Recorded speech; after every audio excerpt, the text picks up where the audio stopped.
The text came through while I was elbow deep in a regulatory compliance spreadsheet so dense it could have been used to pave a runway. My dad needs you in the boardroom. Urgent. No signature, no context, just that. I stared at the screen like it had just insulted my mother. The number was Kyle's. Kyle, the CEO's son. Kyle, whose only qualifications for his shiny new chief vision officer title were a mediocre LinkedIn bio and a last name that came with parking privileges. I hadn't spoken to him directly in weeks. Months, maybe. Not since he called my job paper shuffling with extra steps during a leadership Zoom. My first instinct was to ignore it. I mean, when someone who thinks regulatory timelines are a vibe suddenly summons you to the boardroom, you don't exactly sprint in with a smile. But I'd been iced out for weeks, taken off project calls, looped out of email threads, even uninvited from a strategy offsite I helped create. Maybe this was a reset. Maybe Kyle had finally realized we were careening toward a compliance cliff and wanted my help. A stretch, sure, but not impossible. I threw on my blazer, the navy one with the coffee stain nobody else could see but I obsess over, and made my way down the hall. That awful carpet with the migraine-colored triangles pulsed under the fluorescence like a threat. Each step closer to the elevators brought a new wave of dread, but I forced it down. I was good at that. 8 years in regulatory strategy at a biotech company that treated deadlines like optional reading, you learn to mute your internal alarm bells. Hey, quick pause before I keep going. If you're into stories where the quiet one in the office turns out to be holding the detonator, go ahead and tap that subscribe button and hit like. It's free, it helps the team, and trust me, this one goes somewhere. Anyway, I was halfway to the elevators when Jared caught up to me. Jared, the junior analyst who asked intelligent questions in budget meetings and actually read the footnotes in compliance decks. Good kid, respectful, the kind of young employee you want to mentor if your schedule isn't being hijacked by idiots with legacy surnames. He grabbed my elbow, gently but firmly. Don't go in, he whispered. I blinked at him. What? Don't go to the boardroom, he said again, this time scanning the hallway like he'd just shoplifted insulin. There's a draft presentation already loaded. Your name's all over the risk report. What risk report? They're saying you authorized a trial deviation. He said, big one, non-compliant protocol. It's in the pre-read. You didn't write? My mouth opened, but no words came out. Trial deviation? I hadn't signed anything in weeks. Not since Kyle's team streamlined access privileges by locking me out of our own audit logs. They're saying it's your call, Jared said, voice barely audible, and that you left it undocumented. My stomach dropped so fast I think it took my kidneys with it. I backed away from the elevator button, blinking like I'd just stepped into a migraine. It wasn't just a red flag, it was a damn fireworks show. Jared looked terrified just being seen near me. I shouldn't have said anything. I thought you should know. He turned and vanished down the side hallway, head low, like a spy slipping away from a dead drop. I stood there alone, hearing only the ding of an arriving elevator and the dull roar of my pulse. The urge to march into that boardroom and demand answers wrestled with something deeper, colder. A voice that said, if this is what I think it is, you're not walking into a conversation. You're walking into a noose. I left the building. Didn't even go back to my desk. Didn't grab my coat. Just turned around, walked out the sliding glass doors of Ethon Biotech for what would turn out to be the last time, and drove home with my hands shaking so badly I almost rear-ended a school bus. I didn't cry. Not yet. That came later. Right now, I had bigger problems. Because if they were trying to pin that breach on me, then someone had forged approvals with my name, which meant someone had hacked the system, twisted the records, and picked me as their fall girl. And they were about to find out I'd left a paper trail of my own. I didn't even shut the car door all the way when I started digging. My laptop was still connected to the guest Wi-Fi I'd leached from the cafe across the street months ago, bless their unsecured network and my paranoid habits. The moment I opened Outlook, it was like stepping into a minefield I hadn't realized I'd planted myself. Meeting invites I hadn't seen. Attachments I'd never opened.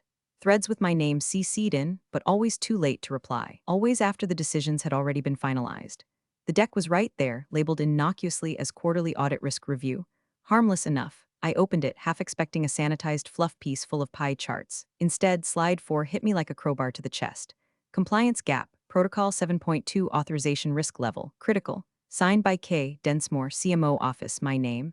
My full damn name. On a trial deviation I didn't authorize, attached to a protocol I hadn't even seen since April. They'd made it look routine, like I was just cleaning up a minor deviation.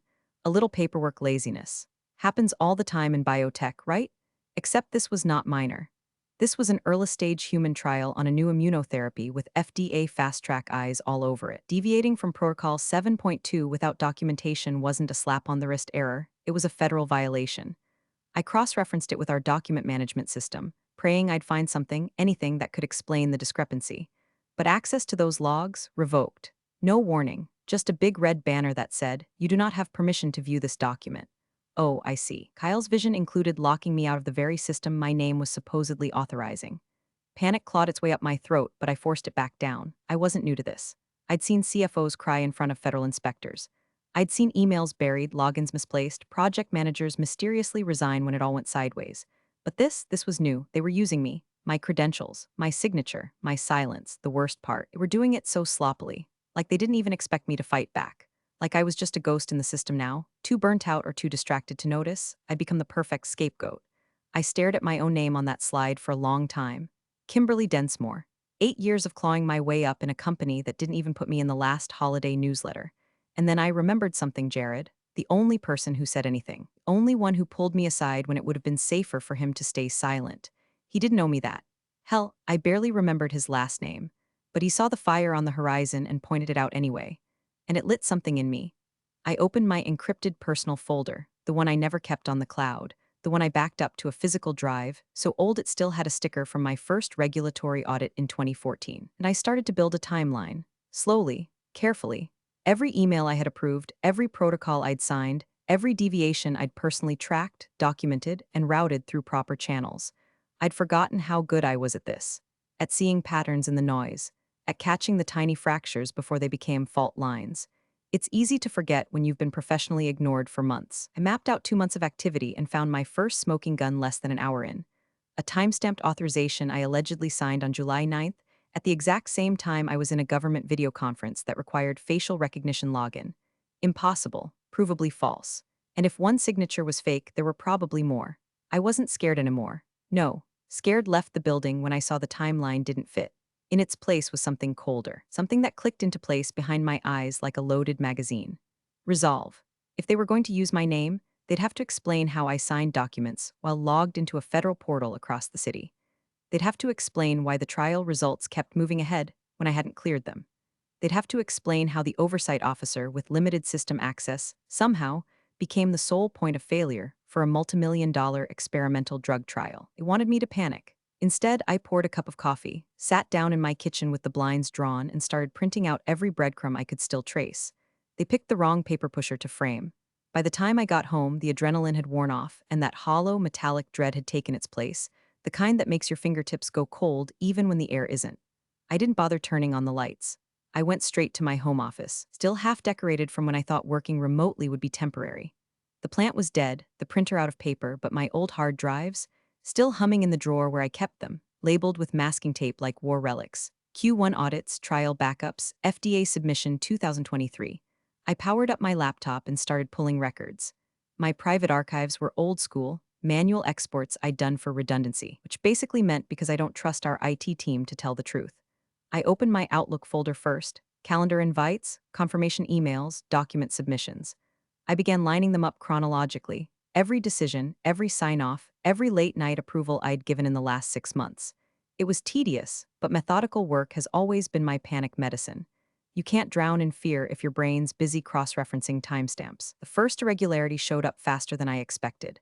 A document supposedly signed by me, Protocol 7.2 Amendment Authorization, dated May 14th. I remembered that day vividly. I'd been at the FDA liaison meeting from 9 a.m. to 5 p.m. I even had an Outlook invite with my attendance logged by federal time tracking. The system wouldn't have allowed me to log in remotely, yet there it was. My signature. Same time. Same day, someone had cloned my credentials or worse, spoofed the metadata. I checked another one. June 2nd, a secondary approval for expedited batch release. My signature again, except the timestamp was 11:43 p.m. I was in the hospital that night, visiting my sister after her gallbladder surgery. I hadn't touched my laptop, but somehow I'd apparently greenlit a multi-million-dollar shipment. That's when the dread turned into something sharper. Cold. Electric, like a circuit closing. I pulled out my old backups from before Kyle's systems modernization project, back when our database still required multi-factor authentication for every signature. I opened 2 identical forms side by side, one from before the system change, one after, and I saw it immediately. The post-update version had a new field at the bottom, Delegated Authentication ID, something that looked harmless, like a log tag for secondary validation. But that little line was the key. It wasn't tied to an actual employee. It was tied to an API access point, which meant anyone with admin credentials could insert signatures without triggering an alert. And who had that access? Kyle's new automation team. The same clowns who bragged about replacing 3 departments with a few scripts. My stomach twisted, but my hands were steady now. I copied everything, screenshots, metadata trails, old document hashes. I started marking them with sticky notes, RED for forged, yellow for uncertain, green for verified. Within 2 hours, I had a rainbow of corporate rot spread across my desk like a forensic quilt. Then I found the real kicker, a draft email from Kyle to the CEO, buried deep in my archived all-staff folder.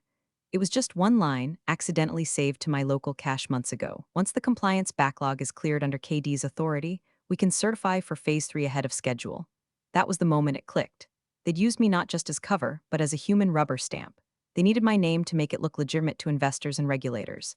I wasn't the scapegoat yet, I was the mask they wore while they cut corners. I leaned back in my chair, staring at the glow of the monitor, and felt something inside me settle. Fear didn't vanish, but it stopped owning me. I could see the pattern now, the shape of their trap, and I realized something else, something almost funny in a dark way. They thought I'd been too quiet, too obedient, too buried in spreadsheets to notice. What they didn't know was that silence was never surrender. It was strategy. I opened a new folder on my desktop, named it Ethon Backchannels. Then I started compiling everything, emails, backups, Slack exports, even the internal memos I'd printed just in case. Each file was a match, each timestamp another fuse, and as I watched the folder fill up, I finally understood what Jared had really done by warning me. He hadn't just saved my career, he'd bought me time, enough time to turn their forged trail into evidence. The metadata was almost clean. Almost. Whoever manipulated the authorization forms knew what they were doing. Not IT newbie sloppy, not college hacker flair, but something more corporate. Institutional, the kind of edits that rely on plausible deniability, just enough ambiguity to skate past a first audit, maybe even a second. But I wasn't a first audit kind of woman. I was neck-deep in document hashes and signature logs when I spotted it, an anomaly so subtle it would have looked like a formatting quirk to anyone else. A time zone tag that didn't match our internal server settings. UTC-7. Our system ran on Eastern, always had, but whoever inserted that authorization was operating from a machine synced to a different zone. I cross-referenced the activity log. 4 instances, same offset, all occurred between midnight and 3 a.m. Eastern, all tagged with the same internal credential string, sysdeleg auth alpha. It wasn't me. It wasn't even a person.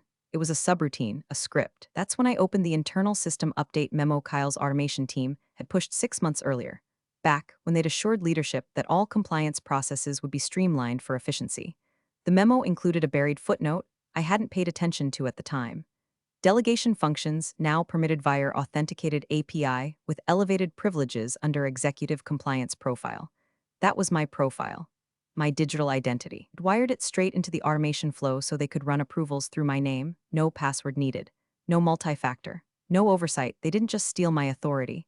They built a machine to impersonate it. My chest tightened not with fear but with something colder, denser, the kind of pressure that feels like silence sharpening into a blade. I backed up every trace, every log with the API key, every mismatched time zone. I printed copies, labeled folders. I made USB duplicates, encrypted and stored on 2 separate drives. But the worst piece, the one that turned my stomach, was the Slack thread. I'd exported it months ago, before Kyle's team had migrated everything to their internal comms platform. It had ended up in a zipped folder I'd stashed in my downloads and forgotten. The file was called SLK Ops Q2 Legacy. Inside was a conversation between Kyle, a systems engineer named Max, and one of the compliance interns whose name I hadn't heard in months, Janessa, I think. Max, can we delegate override auth on the trial protocols? KD's backlog is a mile long. Kyle, if we run it through her profile with elevated trust, it shouldn't flag. Janessa, do we need written approval? Kyle, nah, she'll never see it. Trust me, it's covered. I read it 3 times. She'll never see it. Not she approved it. Not she's in the loop. Just trust me. That thread was dated 2 weeks before the first forged document appeared. I felt my throat go tight. Janessa had left the company months ago. No reason given, no handoff email, just gone, so that was the game. Use my name to push through trial deviations, fast-track batch releases, and bypass federal checkpoints. Let the results move fast enough to keep investors happy. If it all blew up, blame the woman with the digital signature. They were playing with fire. They'd wrapped themselves in my skin to do it. And here's the kicker, no one even asked me. Not once. Not a call, not a heads up, not even a drunken happy hour confession. They counted on my professionalism to keep me quiet, on my loyalty to make me doubt myself, on my isolation to keep me from seeing the full picture. But they forgot one thing: I build compliance systems. I don't just follow them. I compiled the Slack thread, printed it on high-quality stock, and slipped it into a folder labeled Whistle 1. That's when it hit me. This wasn't internal politics anymore. This wasn't about a ruined career or a black mark on my record. This was criminal. forged trial documents, manipulated metadata, API-based impersonation of an oversight officer, all tied to a live experimental immunotherapy trial with federal oversight. If this went public, it wasn't just jobs on the line, it was indictments. And somehow in the middle of all that, I felt calm, not relieved, not safe, but ready. They thought my silence was weakness. It wasn't. It was the sound of me loading the gun. It had been a Tuesday when I filed the disclosure. I remember because the office was unusually quiet, Kyle's team had all gone offsite for one of their blue sky vision retreats, which was code for bottomless mimosas and a whiteboard of buzzwords they'd later staple to someone else's work. I was alone in the compliance suite, a ghost with a badge and a laptop, watching as the new automation protocols wormed their way deeper into the systems I used to own. They'd pushed the update live without a review. No version control, no rollback protocol, no audit trail for the new delegation logic. I flagged it internally. Twice. The tickets disappeared, closed as redundant, non-blocking, or my personal favorite, Kim's just being cautious. Yeah, I was, damn right I was. But even then I hadn't thought fraud, not yet. I just knew something smelled off, like when you open the fridge and nothing looks wrong, but the milk has a whiff of regret. I'd been in this game long enough to know what early-stage rot feels like, and whatever they jammed into our compliance pipeline didn't pass the sniff test. So, I did what no one expected me to do. I went around them. I used my personal credentials, not my Ethon ID. I logged into the federal portal from my home network, late at night, in sweatpants and fury. The Office of Scientific Integrity had a secure disclosure intake, rarely used, mostly for researchers flagging falsified data or grant abuse. I'd only ever seen it referenced once, back when we were onboarding for a Phase Roman 2 with European partners. I uploaded the system logs before the update, screenshots of the protocol changes, a summary of the delegated override functions. I didn't accuse anyone by name. I didn't need to. I framed it as a systemic concern, a significant deviation from standard digital oversight safeguards. I closed the file, encrypted the receipt, and emailed a copy to myself from a burner account. Then I deleted the email, cleared my browser cache, and stored the disclosure certificate on a USB drive labeled recipes. It wasn't courage. Not then. It was self-preservation disguised as paranoia. I had no idea how deep it would go. I just knew I couldn't trust the systems anymore, and I couldn't trust the people running them. I never heard back. Not a ping, not a confirmation beyond the auto receipt.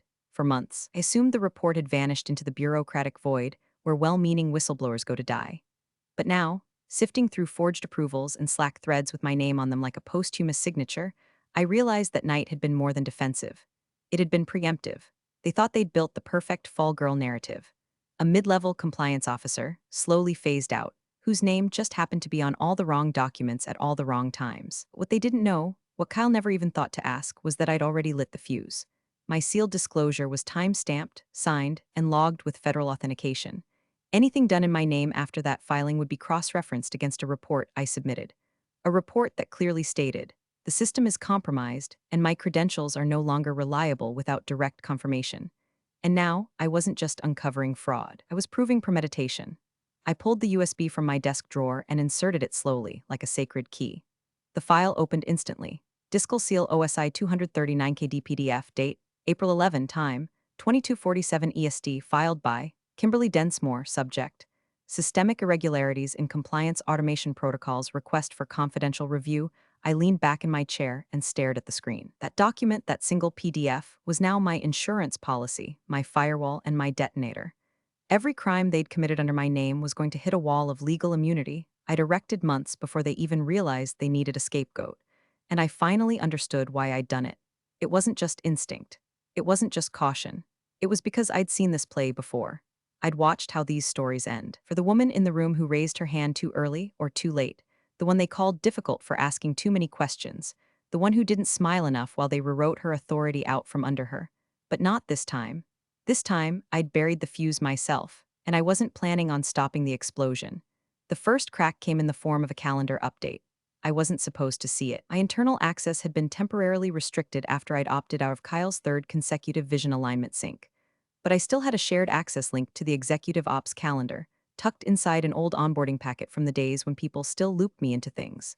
It blinked onto my screen while I was cross-referencing another forged protocol. GC exit interview confidential 9 o'clock a.m. General Counsel. Gone. No warning. No announcement. One minute she was posting conference selfies in branded lanyards. The next she was being escorted out under a confidentiality flag. I stared at it for a full minute. The woman had weathered 3 CEOs, 2 acquisitions, and 1 very public HR meltdown. She didn't leave. She survived. unless the water had finally risen above her head. I toggled over to my bookmarks and refreshed Ethan's investor relations page. The Q&A is scheduled for Thursday? Cancelled. Not postponed, not rescheduled. Just gone, quietly erased like a crime scene scrubbed before the cops arrive. That's when the Slack pings started coming in. Not to me, of course, I was still locked out, but through the private account of a friend in regulatory affairs.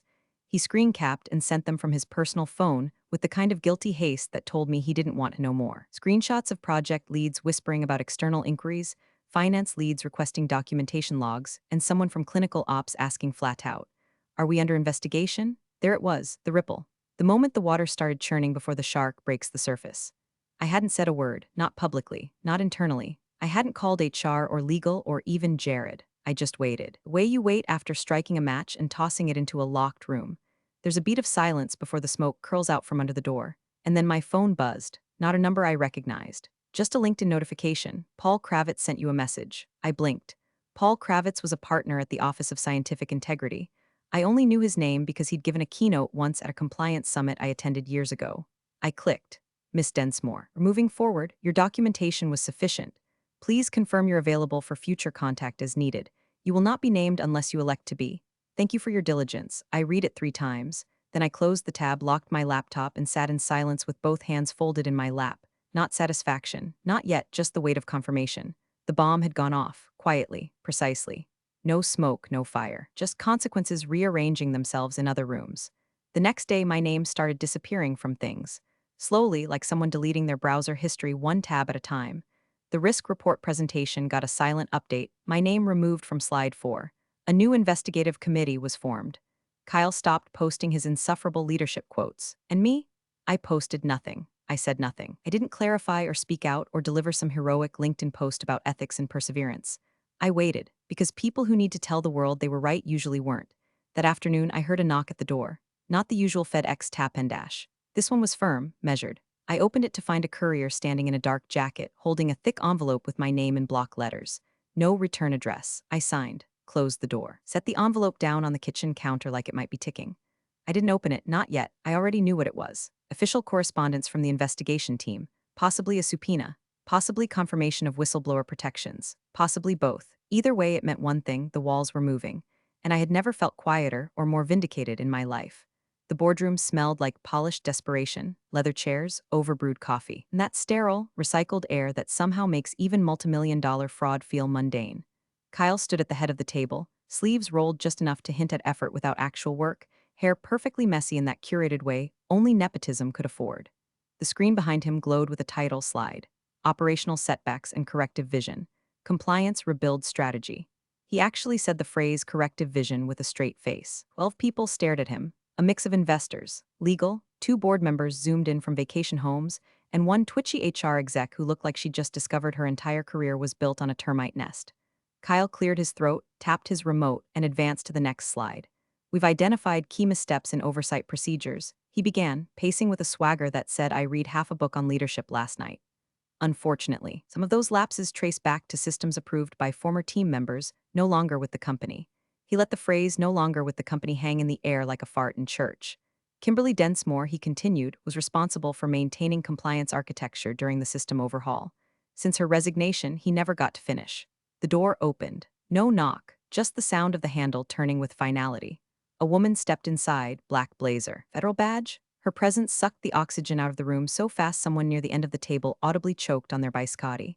She didn't speak, didn't introduce herself. She walked straight to the general counsel, new one, not the woman who bailed, and handed over a sealed folder with a red tag marked Federal Disclosure Authority Confidential. GC's hands shook as he peeled it open. No one breathed. He read 1 paragraph, that's all. 1 paragraph. And his face turned the color of printer paper left out in a thunderstorm. He didn't say anything.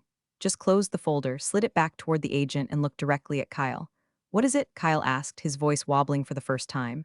The GC didn't answer. "Is that about Kimberly?" Kyle pushed. Still nothing. An investor leaned forward. "Is she under investigation?" And that's when the general counsel finally spoke. Voice flat as a legal memo. "Kimberly Densmore is not the subject of any inquiry." Kyle blinked. But her resignation, she didn't resign, the GC cut in. She recused herself formally per federal disclosure standards. The room went silent again. Someone shifted in their chair. One of the Zoom board members muted their mic, probably to swear.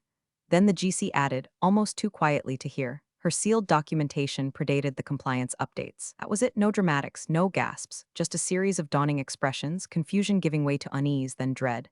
Kyle looked at the screen behind him. His slide still glowed, key missteps, legacy oversight, failures, Densmore. He clicked to the next one, hands visibly shaking now, but the room had shifted. Nobody was looking at the slides anymore. Nobody was taking notes. And nobody mentioned my name again, not once. It was like I'd evaporated. My identity scrubbed from the narrative, my ghost finally breaking the fourth wall. I wasn't their cautionary tale anymore. I was the reason the room had stopped breathing. The CEO's face was the color of raw liver. He slammed his hand on the table so hard one of the investors' cappuccinos did a full-body shiver. I want a name, he barked. If she didn't do it, who the hell did? Nobody answered. Not immediately. Kyle opened his mouth, probably to spout some smoothed-over corporate jargon about transitional oversight or decentralized responsibility, but the general counsel raised a hand before he could utter a syllable. I think, the GC said evenly, you should hear this. He pulled the sealed folder back toward him and unfolded a single sheet. Not the whole packet, just one page. A photocopy of a notarized paragraph written in plain, unflinching language. The kind of paragraph that doesn't hedge, doesn't stall, and doesn't care about the job you're trying to save. He cleared his throat and read aloud. On the 11th of April, Kimberly Densmore, acting as named compliance officer, identified systemic manipulation of digital oversight logs following unauthorized updates to compliance software by non-vetted personnel. Said manipulations are inconsistent with Protocol 7.2 and carry potential violation risk under federal regulatory guidelines. Officer recused herself and submitted sealed disclosure to the Office of Scientific Integrity pending external investigation. Silence followed, thick and tar-like, the kind that drips down the walls and stains reputations on contact. One of the board members leaned back slowly in his chair, like he suddenly didn't want to be seen next to Kyle. Another investor scribbled something onto a legal pad and underlined it twice. The CEO blinked. His mouth opened, closed. What do you mean recused? He finally muttered. She filed the disclosure herself, the GC said, now looking directly at him, before the deviations occurred, before the automation changes were finalized. Kyle was pale now, the kind of pale that comes before someone throws up or passes out. She never said anything she wasn't supposed to, the GC interrupted, louder this time. That's the whole point of a sealed submission. It triggers confidentiality protections and locks her out of internal tampering risk. If she'd said anything after filing, she'd have compromised the investigation. But we have authorizations, Kyle blurted. Her signature is on them, I saw the metadata myself. Every approval using her credentials post-April 11th, the GC said slowly, is now considered presumptively invalid, which, given the software logs and the API trail, also makes them potentially criminal. The word criminal hit the room like a dropped guillotine. One of the Zoom board members cut their video feed entirely. Another turned up the volume. The CEO turned toward Kyle, eyes wide with something between rage and terror. You said she signed off on it all, he whispered. You said she was on board. I thought I didn't, Kyle stammered. You used her name like a goddamn signature stamp, the GC snapped. Do you have any idea what that means for us, for our trial certifications? For investor disclosures? Nobody moved. The slide deck behind Kyle was still frozen on a chart titled Projected Recovery Strategy Q3 to Q4. Underneath it, Kimberly's name, still labeled Legacy Risk. The irony was almost poetic, because now, instead of being the scapegoat they could bury, I'd become the firewall they couldn't breach. They'd built their entire defense on the idea that I was asleep at the wheel, a lazy or negligent officer too checked out to notice the car had left the road. But I hadn't just noticed. I'd filed the damn traffic report, and now that disclosure, my quiet, time-stamped, federally sealed memo, was their undoing. Everything authorized in my name since April 11th wasn't just tainted. It was inadmissible, null, a paper ghost dragging chains through every department that had relied on it. The company would need to recertify every decision, revalidate every trial submission, re-audit every log. I wasn't the weak link. I was the tripwire. And they'd march straight over it in designer loafers and inherited job titles, never once thinking to ask who laid the wire in the first place. The headline was buried, 4 paragraphs down in a sanitized press release, but I saw it. Chief Vision Officer Kyle R. has been removed pending an ongoing federal inquiry into Ethon Biotech's compliance practices. The board declined to comment further. Just like that, removed. Not fired, not disgraced, removed like an appendix or a particularly stupid mole. No name, no photograph. Just a footnote in a crisis management operation trying desperately to make it sound like the company sneezed, not imploded. I scrolled further. No mention of me directly until paragraph 7. A regulatory strategist's sealed disclosure earlier this year triggered the current investigation, preserving trial integrity and protecting future FDA partnerships. That was me. The nameless strategist, the ghost in the machine, the woman they tried to turn into a scapegoat, who instead became the one clean signature left standing. I closed the article, leaned back in the chair on my back porch, and took a sip of tea, mint, fresh from the little potted bush I'd bought months ago and never had time to prune. Now it was wild and fragrant, stubbornly thriving in spite of my neglect. It was late afternoon. The sun filtered through the branches overhead, casting soft shadows across the garden stones. The neighborhood was quiet, kids in school, dogs dozing behind fences. I should have felt something bigger, triumph, rage, vindication burning like a bonfire. But what I felt was stillness, because I knew and now they knew. The CEO stepped down 2 weeks after Kyle was ousted, claimed health reasons, but everyone saw the writing on the SEC filings. The board promised a restructuring plan, new compliance hires, outside counsel reviews, the usual theater. Jared texted me the day the press release dropped. "You saved us all, I mean that." I stared at it for a long time. I didn't reply right away, not because I didn't believe him, but because I knew he was the one who started this, really. A hallway warning, whispered just in time from someone who could have stayed quiet. That's how systems fall apart or hold together, not in the boardrooms. In the moments when someone decides not to look away. Later that evening, I opened my laptop, just out of habit, checked email. 2 new messages, both flagged priority. One from a mid-sized biotech firm based in Denver, the other from a regulatory consultancy in DC. Both had read the press release.